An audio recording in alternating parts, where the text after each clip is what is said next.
নমস্কার বন্ধুরা, সিকিমের ছোট্ট একটা শহর পেলিং থেকে আপনাদের সবাইকে স্বাগত জানাই।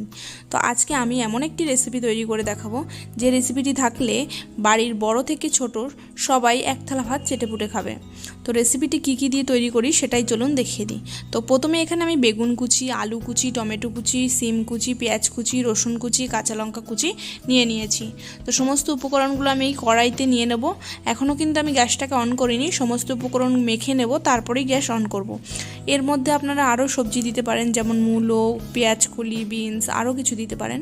তো সমস্ত উপকরণ আমি এখানে নিয়ে নিলাম সবজিগুলো। তারপরে 100 গ্রাম মতো মৌরলা মাছ নিলাম, আপনারা চাইলে একটু বেশিও নিতে পারেন, আমি 100 গ্রাম মতো নিয়েছি।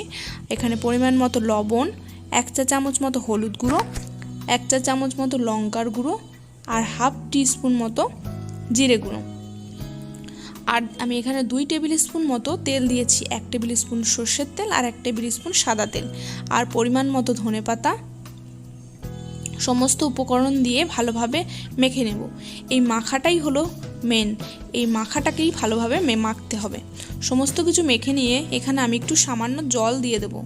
জল দিয়ে দেওয়ার পরে গ্যাসটাকে অন করে 10 মিনিটের জন্য ঢাকা দিয়ে লো আছে 10 মিনিটের জন্য রান্না করে নিতে হবে।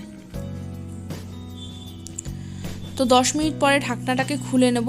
খুলে নিয়ে তারপরে নাড়াচাড়া করে আবারও 5 মিনিটের জন্য ঢাকা দিয়ে দেবো। তো 5 মিনিট পরে ঢাকনাটাকে খুলে নিয়ে আবার একটু নাড়াচাড়া করে নিয়ে আবারও ঢাকা দিয়ে 5 মিনিটের জন্য রেখে দেব।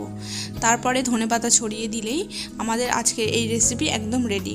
তো আপনারা চাইলে বাড়িতে একবার ট্রাই করে দেখতেই পারেন। আর আমার রেসিপিটি যদি আজকে ভালো লেগে থাকে, লাইক, কমেন্ট, শেয়ার করতে কিন্তু একদম ভুলবেন না। আর আমার চ্যানেলটাকে সাবস্ক্রাইব করে আমার পাশে থাকবেন। আর আমার ফেসবুক পেজ থেকে যদি এই ভিডিওটা দেখে থাকেন তবে অবশ্যই আমার চ্যানেলটাকে একটু ফলো করে দেবেন।